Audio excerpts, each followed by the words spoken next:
Benvenuti al Caffè dell'Alchimista. Efficient exercise is based around, high-intensity training principles. Ad ogni puntata, ospiti d'eccezione. To the mitochondria faster than it can take up. The pyruvate stacks up out here in the cytoplasm. Per parlare degli elementi per una vita migliore. Dalla dieta alla nutrizione, al fitness e all'esercizio fisico. This is so important is because type 2 diabetes is 100% preventable. Passando attraverso il sonno, il recupero, la gestione dello stress, il lavoro e la produttività. Quindi il corpo riesce a rigenerarsi, invece sta lì a combattere questo. Dislocazione errata delle energie del nostro sistema immunitario. Useremo strumenti come Ayurveda, Biohacking e altri mirati a vivere una vita migliore. Il digiuno intermittente promuove l'autofagia. Al lavoro sono causa di stress. Un percorso per il vero e proprio alchimista dei tempi moderni. It's a positive thing in that sense that people become a little bit more aware and more interested in. Un aumento di quelle che sono le funzioni cognitive. Per studiare e conoscere noi stessi. Un poco meglio. Quando noi sottoponiamo il nostro organismo a un determinato stress, possiamo parlare di allenamenti, quindi un allenamento. Un percorso per prendere coscienza di quello che esiste, di quello che non serve, che non c'è necessario, e trasmutarlo in qualcosa di utile, di positivo, di valore, al fine di vivere una vita in pieno e al massimo potenziale, nel corpo e nella mente. E voi, siete pronti a farne parte? Okay, very good, Mario. Good talk with you, buddy. Keep it up. You're doing good stuff. This is important what you're doing, getting the word out. Today, we are going to take a coffee with Teemu Arina. Teemu is from Finland. He has a professional career of more than 18 years as a technology entrepreneur, author, and professional speaker. He is one of the forefront thinkers on the intersection of the man and the machine, covering topics such as quantified self, biohacking, Internet of Things, wearable technology, and so on. The definition used for biohacking is the art and the science of optimizing your body, mind, and performance within system thinking, technology, and biology. In other words, better living throughout science. Teemu is also the founder of the Biohacking Center in Helsinki, and is also an advisor in many other things around human performances. With the background music offered by our friend Mr. Francesco Albertazzi, let's go and take a coffee with Mr. Teemu Arina. Enjoy the listen.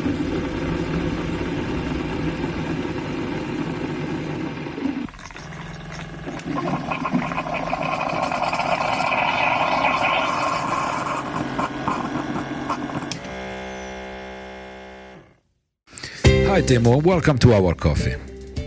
Before starting, we just met virtually not so long time ago when I was still in Dubai. But you are based in Helsinki, if I'm not wrong. How are you doing? I mean, I'm good. The sun is shining here in Helsinki. It's been a long winter plus coronavirus craziness, but here in Finland, things are, in terms of coronavirus, I mean, we're a small country, 5.5 million people. Things didn't get out of hand as drastically as, I guess, in Italy. So the lockdown has not been that drastic. So I've been able to move around and so on. But of course, the restaurants are closed. But they're actually opening up restaurants, I think, next week. And they already started opening borders here as well. So, I mean, it's exciting times. I think these kind of events remind people about the importance of comprehensive approach to health, especially in terms of preventive healthcare. I'm perfectly fine with what you said. Things are getting crazier, and sometimes we lose focus. We lose focus on our body, our mind, our lifestyle, and on what we can do to really prevent something to happen. Let's go straight to the point. Talk a little bit more about biohacking. And biohacking is all about understanding the human body and its environment, internally and externally, and basically to balance things in that homeostatic biological system that also leads to better health, better immunity. So if we think of building resilience in human beings, the viruses that are going around, it could be coronavirus or any other virus, the only natural way to prevent that is to take care of your immune system. And it's not only that you avoid contracting something like that, but also to avoid getting serious complications. And there is a lot of studies out there, for example, about the coronavirus, but also other RNA viruses and so on, how inadequate nutrient intake, for example, low vitamin D levels or low selenium or zinc can affect your ability to fight off intruders. So I think it's a time when we don't have a medical treatment for something like this readily available, and still research and just about to be discovered, that people realize that the only treatment for something like this is preventive, and it makes people more interested in taking care of their health. So I see this as a positive thing in that sense, that people become a little bit more aware and more interested in their own health. So it's been very busy for me. I mean, frankly, I have to say that I've had a lot of fun in quarantine. Like, I've been working quite a lot on webinars and different online events and ebooks, for example, the Biohacker's Flu Guide that I started writing in January when I first saw some of the news coming out. So it's been very busy time for me. In terms of business, it's being also going pretty well because we are already online. I organized the Biohacker Summit, which is a physical event. Our spring event in Amsterdam got postponed, but the Helsinki event is going to happen later this year. So it gave us the opportunity to focus more on that event, and also to announce completely digital conferences like the Health Hacking Summit that I've been doing. We did the first one on the pandemic situation, and the second one that's coming up is going to be more about optimizing work, especially remotely. So, I mean, we are doing this podcast digitally. In companies, virtual meetings has been a thing that has been coming for years, but now it's becoming reality faster than any chief information officer in any company would have thought. So there's always another side to crisis. In Chinese, the character for crisis actually is also simultaneously opportunity. So I see there's always, in the darkness you can see light. The stronger the shadow, the stronger the light. So I think there's always something good coming out of these kind of things. So if you think of the Second World War, a lot of advancements happened in medicine and technology because of the war. So I think it's the same with these kind of global pandemics. People get more and more interested in how to technologically prevent disease and deal with this situation. So human species is extremely resilient and adaptive, and I see good things coming out of this also. Someone could say that you are optimistic, or at least I appreciate your point of view. It's very disruptive. All disruptions in terms of technology, advancement, medicine, as you mentioned, are good or bad, following a drastic change on event, something shaking actually. It's like going out of the comfort zone to obtain results. Just out of curiosity, what are you drinking now?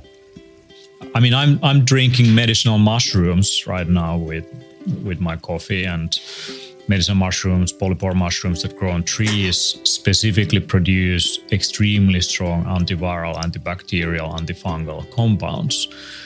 And if we take an example of the study of mushrooms that led and molds that led into the discovery of something in medicine, it was penicillin that was figured out during the war times, that when they did experiments, they noticed that the specific strains of molds were producing natural antibacterial, antiviral compounds that fight off the disease that they were trying to treat. So the same is now being discovered about many other compounds. So I'm a firm believer in nature's ability to come up with solutions. And you could see also that a virus is a way of testing the whole biological ecosystem. And it's a mandatory process for any species to evolve.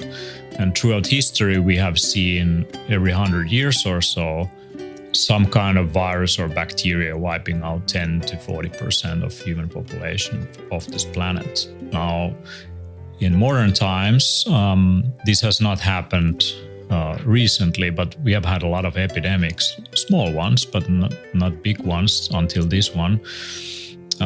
Unless you take something like the AIDS virus that jumped out of primates to humans. But there is always these things coming and going, and that's part of the way of building resilience on a systemic level. So if you just take a bird-eye view and make it less personal, you start to see that this is definitely important process for evolution of human species. Now we are in a time when we can extend lifespan. Actually, in modern times, in the last 200 years, we've been able to double life expectancy, and it has been partly because of industrialization, and industrialization also in terms of our food delivery systems and hygiene and so on. So it has made things much easier, and modern healthcare and medicine has helped to extend lifespan. So it's very unlikely for someone my or your age to die of an infectious disease. So it's much more likely that you die in a car accident, for example.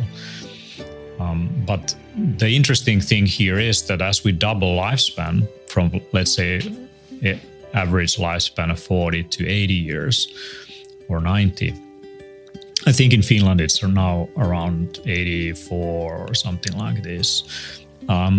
As you extend lifespan, you're actually making the species less resilient, because what is needed for the process of adaptation is life and death. Basically, you are born and you pick up information from the environment, epigenetics, that then influences gene expression. And it basically makes genes that are fruitful for your survival to be passed down to offspring. Now, the faster this process is, the faster the adaptation, obviously, to environmental conditions. Now, if we expand lifespans by doubling life expectancy simultaneously while we increase exponentially the change in our physical environment, meaning food chain or industrialization, the air that we breathe, whatever, there is less time for adaptation. So to me, it seems, just from a transhumanistic point of view, that we need to start modifying the human species in one way or another. Or we need to start dying earlier for the natural process to take place. So if the natural process doesn't happen fast enough, the species on a collective level becomes weaker to the changing conditions. Now, if you take technologies, and technologies, those could be modern medicine, those could be nature, technologies coming out of nature. So that's a very interesting point of view. For what concerns biohacking, you as a biohacker, what are you looking for? What drives your interest? As a biohacker, I'm looking at self-quantification, what works for me, but I'm informed by science and experts. I'm also interested in natural remedies as much as I'm interested in modern pharmaceuticals and technologies coming out of medicine. I think, and also technologies like wearables and activity trackers and so on, and the data and the big data, artificial intelligence, everything that goes into it. I'm just curious, like, how we can influence the process of our own evolution to extend our lifespans. I think that's a noble goal, but simultaneously I see there's a challenge right there, the weak point, which is basically how do we make sure that we are also resilient in terms of our environment. And this is actually the topic of our next book after the Biohacker's Handbook that we published last year. The new book that is coming out. Yeah, so we are working on a new book that is called The Resilient Being, which is focusing on how do you build resilience from the level of a single individual cell up to the level of the organism and to its connection to its environment. I think it's very important in these times, not just from the perspective of building a strong immune system, but also to build or just to be a thriving human being. But it's also important for the species in general, because partly modern times, especially last 50 years, we have seen the increase of metabolic disease, diabetes, cardiovascular disease, all kinds of degenerative diseases that accelerate because of our modern lifestyle is not supportive of good health. Now, it could be possible that in some decades, our biology might adapt to the fact that we're getting more sugar, or that we sit long periods of time and we don't exercise that much anymore. It might be that it's less relevant, like down the road, that our biology finds a way to adapt to this condition. But I don't think you or me have the time for it. So we are more interested in, okay, so this is the current status quo. How do we make sure that we are in tune with that environment? And that's why I'm interested in studying not just modern approaches to health and medicine, but also ancient techniques and technologies that have been used for thousands of years. Not just, I mean, there's things like meditation and yoga and herbal medicine and many other systems. So I find a lot of value from systems like the Ayurvedic medicine and the Chinese medicine. I'm at the same time, I've been grown up by European Aristotelian logic, scientific vigor. So I'm definitely reading the papers. So if I take a supplement like, I don't know, chaga, which is here, it's a medicinal mushroom, I like to read the 800 or so studied publications and see what the science is actually saying about them. And then I might go and see what the folk medicine is saying about them. And I see some things are definitely generational wisdom that has accumulated, and some of those are just beliefs. And but in the end, if you look at Ayurvedic medicine, and there is ideas, for example, on body types, that some people are, there is Kapha and Pitta and these other body types in the Ayurvedic system.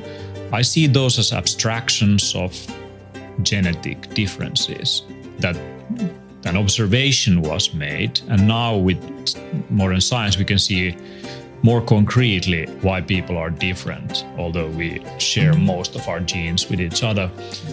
The small differences make a big difference, for example, in terms of metabolism.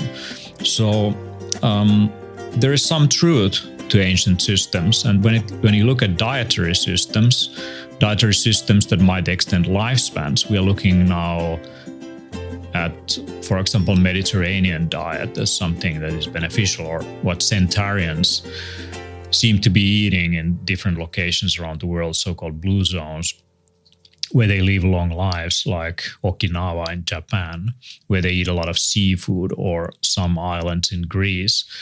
We study their diets and what they eat, and there is very little similarities, but I see some similarities, and and that's actually outlined in the Biohacker's Handbook, that the food quality is much higher. It's locally produced, it's accessible, it's fresh, it's not usually mass produced for these groups of people. They eat slowly with friends. The lifestyle is less driven by modern busy city life. So you actually walk up and down mountains or riversides to meet friends, and they might smoke tobacco and drink some wine, but still in the end their diet is full of polyphenols and nutrients.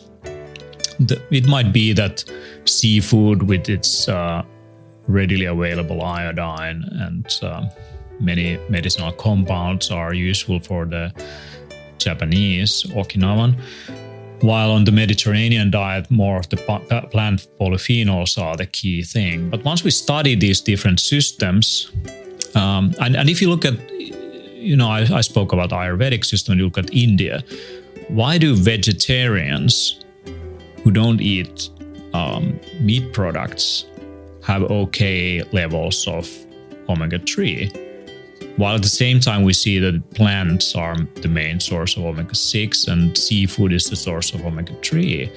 And it turns out that things like turmeric seems to increase the spices they use. The spices they use in their food seems to increase the bioavailability of plant-sourced omega-3 oils. So there is some accumulated wisdom in different dietary practices around the world. And I'm very interested in these things. And if you take a modern scientific approach, the challenge is that the best we have right now is a reductionist logic. So you try to reduce a complex system into single variables, and you study which variable is doing what. Now, if you take that approach, you end up with things like vitamin C. You're not studying the orange, you're studying vitamin C. You look at what is the active compound. If you are looking at medicinal mushrooms, there is many different compounds in something like this that you don't even know yet anything about in science, but there are some things that seem to have the highest effect, for example, beta-glucans. If you take a blueberry, the blueberry is not only the complexity of nutrients that are in there and compounds, but you might look at something like anthocyanins in there as beneficial. Now, that's great, but the problem is that there's synergestics that happen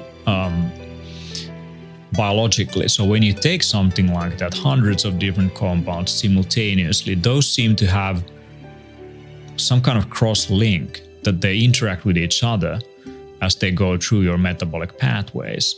And that is where its power really comes from. So if you isolate. Clear enough. Thanks for the clarification. So for instance, if we take one single compound element out of the whole picture, things are changing. Any example? Vitamin C, and you only take that. It doesn't necessarily have the same effect as eating a diet that is rich in vitamin C. Now, that's kind of the problem, is when we study specific compounds and intakes, we can't really study complexity, so we just try to break it down into single variables. And that's what our medicine has done, trying to extract from that specific mold or mushroom things like penicillin, and then we use that as medicine. Now that's great. It's statistically extremely relevant. But what I'm interested also is the complexity of things that we don't even know yet anything about. And it's known by practitioners of, let's say, herbal medicine, that if you take an extract of a specific compound, it might have a very different effect. It can be less stable also biologically than if you took the whole, like, full spectrum extract. So that's the thing is, if you have a very noticeable effect that something is hacking directly your pathways in a certain way, there is often a side effect. And that's the problem with modern medicine, is that we have a lot of side effects for drugs, and some things work for some people, some don't. Now, if you eat a diverse diet, we just know statistically that that's good for health. For example, for diversity of gut bacteria, and there is many complex interactions, not just nutrition levels. So that's kind of my approach. So I'm looking holistically, but I'm taking reductionist approach at the same time, looking at the scientific evidence and trying to see how these things correlate and how they are related. And often there is no direct correlation. There is causation. Correlation is not causation. So in the end, practicing something like biohacking, where I measure my different variables, I look at single variables like my sleep quality or different blood values or whatever, it's still an art as much as it is a science. Just like medicine, many doctors, in the end, they're very good at heuristically, based on their experience, to figure out, okay, this treatment might work for this person, but we are not entirely sure if that's going to work, but I have a gut feeling that it might work based on my experience. So that's kind of where we end up with once you go to the very advanced level of dealing with something is you can take a one-size-fits-all approach to many things. Like you can look at dietary guidelines, like what is the minimum intake. But in the end, to find optimal health, the last mile of optimizing the last mile is not that easy. And it requires a lifelong, iterative, experiential process also of actually trying things yourself, so that you figure out, like, okay, this works for me, or this works for other people who I work with. So I'm fascinated about what's possible with modern technology in this context. Yeah, let me give you an example. So if we take Japanese kind of diet, which is very much seafood, and you have algae and you have seaweeds and things like that. Scientists have discovered that certain algae, seaweeds, and so on, they actually bind heavy metals in the seafood. We know heavy metals are not good because they compete with essential minerals in the body in terms of nutrient utilization. And we highlight things like seafood and how important it is. But the much more balanced approach is actually to eat some seaweed with it, because then it probably brings also some fiber and so on, might help absorption in a certain way or digestive functioning, but also it might help you to reduce the load of potential heavy metals from seafood. So that's just an example of the complexity of interaction. So I always try to have some wakame or nori leaves with my seafood if possible, because of this reason. And now in many countries there is sushi restaurants. Everyone has a sushi restaurant, but it really requires lifelong skill to prepare fresh raw fish properly. For example, when the Japanese sushi chefs, when they cut a fish, they know exactly which parts to leave out, or they might, when they cut the fish so that they take the skin off, they might leave like 1 millimeter of flesh still on the skin, because they know that the parasites actually, when they penetrate the fish skin, they don't go, for example, more than 1 millimeter deep from the surface. So in that way, you are taking care of the health of your clients as well. So knowing how to prepare these things is very important. The source and the quality is extremely important. So if you take salmon that has been farm fed, it doesn't necessarily have the same nutritional profile as a wild one. But as biohackers, I mean, they're interested in the details, and they want to, get to the nuts and bolts of what they're actually eating. And I see that partly as it's a Western movement. It's when you have, your basic needs in Maslow's hierarchy of needs. You have your home, you have some income, you have some food. Then you start to think what my food has been eating, where it's coming from, what's the quality.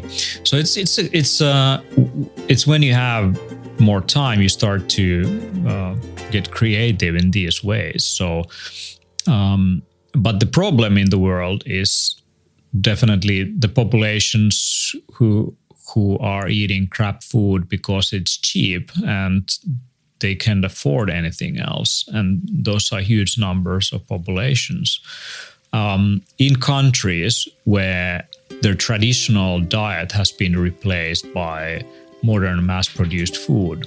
When I was traveling in Peru, in Latin America, I remember the diversity of the foods that they locally had in different places. But at the same time, the poorest people were eating the most mass-produced food ever.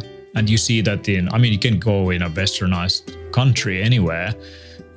You go to Italy, you go to US, you go to Finland, and the poorest people, they buy the cheapest stuff from Lidl, or they go to a hamburger chain, and it's not nutrient dense. That's good stuff indeed. Thank you, Teemu. Let's talk about Italy. You've been in Italy many times. Any feeling? What I really value about Italians is the I would say kind of importance you put on food quality regionally, like that you're not from Italy, you're from Milan, or you're from Parma, or you're from Sicily or whatever, and you value the local cooking and what your mother made, which came from your land.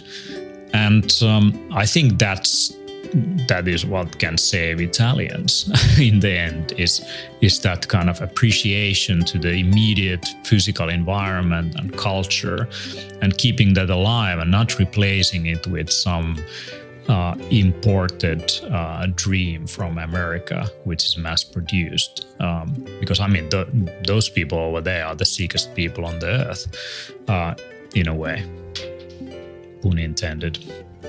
Sure thing. I lived almost 4 years in Houston, Texas, in the US, and I can confirm there is a huge variability on what to eat, when to eat, a lot of diets, a lot of fat diets, a lot of inattention, let's say, on what is the quality and the source of food. But I know that you, as a biohacker, has done a detailed analysis on the Italian food in particular. Let's talk about it. Yeah. I actually did look into things like pasta, and it seems that the blood sugar effect of it is less compared to eating bread or some other wheat product. And it turns out that the way how it's kind of produced with eggs and so on is kind of slowing down the blood sugar spike. So when I'm in Italy, I'm happy to make a little exception, having my primi, little bit of pasta to go with. And I don't feel that tired after eating a small amount compared to if I ate a piece of bread. But I noticed that when I was in Italy, and I visit there often, partly because I've been invited to speak there on a yearly basis for a long period of time, is that it's very, very hard to eat kind of a ketogenic lifestyle if you wanted. But at the same time, I also don't want to be hardcore strict with my dietary decisions, but take into account what is kind of the local culture and so on. So when I'm in Italy, I'm happy to have, a small dish of pasta. That's fine. But have you noticed that in many restaurants, they always bring bread first? And they all now know from scientific studies that if you prime your system with some protein, so you have some kind of antipasti, basically. So you have a little bit of ham or cheese or something like this, a little bit of protein. You wait a little bit and then you eat some fast sugars like wheat products. The blood sugar spike will be less than if you went the other way around, that you had some fast absorbing carbohydrates and then you had some protein. So I think it's a bit pity that we are being trained that when you're hungry, here's a piece of bread. We should definitely follow the Mediterranean approach that if you feel hungry, here is something salty, protein to begin with, and then go for the food slowly. And that's a much better dietary approach. So if you're having breakfast and you like your cereal, I would first have some eggs and bacon, wait a little bit, and then maybe have the cereal. So I think within any diet, you can make improvements. So that's kind of my point. You don't have to go strictly ketogenic, and that's the only approach that works, or strictly Paleolithic. But within any diet, there's improvements that you can take in terms of food choices. So you can make upgrades and improvements within food groups. Instead of just like some regular lettuce or salad, you can have some rucola, and maybe your tomato, and maybe instead of having some cheap mozzarella, you can have some buffalo mozzarella. So I'm a big fan of it, and the protein structure seems to be different. So I'm a lactose intolerant, but with buffalo mozzarella, I'm just fine.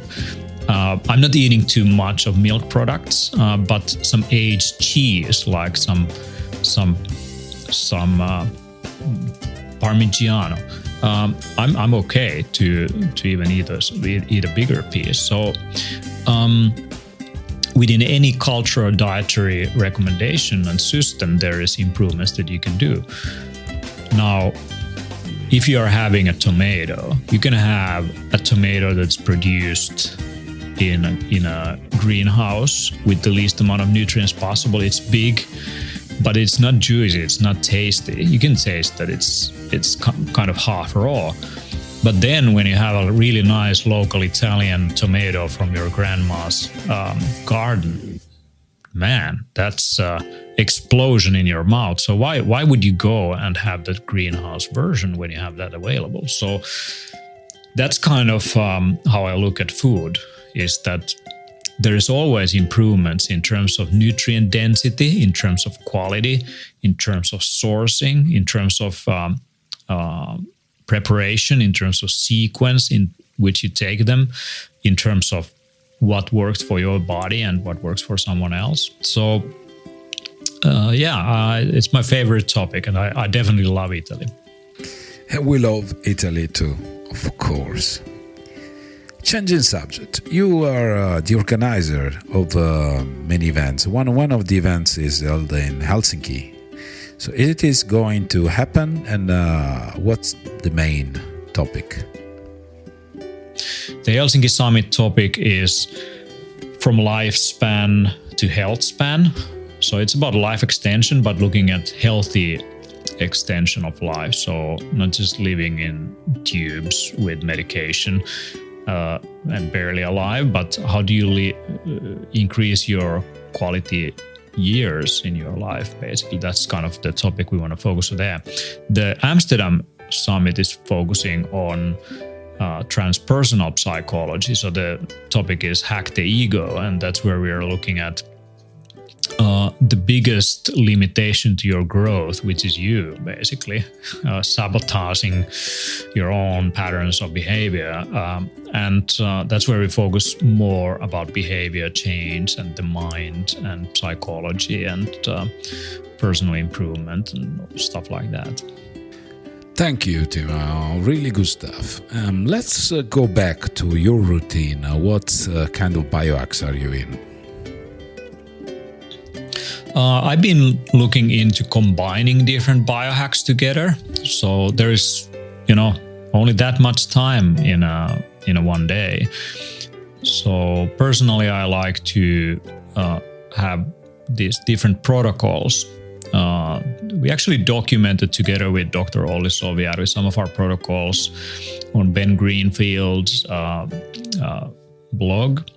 You can find it over there. Also, I think biohackersummit.com blog has some of those protocols, but I have an immunity protocol and also have a recovery protocol. And the recovery protocol right now is basically lying on a mattress, which is vibrating. We use neurosonic for that.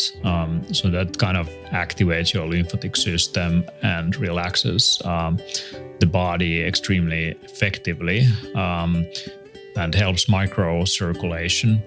Then you might be lying on a spike mat, so that increases the production of endorphins and increase blood flow on the surface of the skin. Then you might be having, this is a new device that I'm using with it. This is Sensate, and it basically is a ultrasonic sound device that you put on your collarbone, and it vibrates in certain frequencies, and it's extremely relaxing. And it comes from somatic techniques for trauma release, basically the fact that the body stores stress, and it helps the body to release the stress in a way. And I use that in combination with binaural beats, so I use some kind of noise-canceling headphones. I might have some essential oils going on, like lavender to relax. I might take some supplements like reishi mushrooms. And so that's something I do with some breathing techniques and meditation, 20 minutes. It's very effective. For immunity, I like to combine infrared sauna with some supplements, some strong, maybe make a tea, strong spices, medicine mushrooms, some niacin to work synergistically with an infrared sauna, but at the same time also to help nutrient delivery across the blood-brain barrier. And combining that with, if possible, also traditional Finnish sauna. So also having the heat component, not just the infrared component. And then going to some kind of ice bath. In the winter, it could be ice swimming. This time of the year, it could be ice bath. Now, unfortunately, I don't have access right now to my second apartment where I actually usually do these things. But I'm really looking forward to being able to travel after this coronavirus craziness and just, have this protocol every day like I used to. When it comes to exercise, I like to use X3 bar. I think it's very effective using resistance training. And you can combine that with whole body vibration, You could even do something like electrostimulation. You could use something like supplements, for example, beetroot to increase blood flow. So I like to experiment with combination of things. That makes it very interesting to me. So I have different protocols for different things. And with sleep, I've been playing around with micro dosing of melatonin. So instead of macro doses like 1 or 2 milligrams, I take like 0.1 or 0.2 milligrams. So I think in my age group, there is little benefit of doing it too much. So combining that with maybe some herbs that are relaxing and good pillow. So yeah.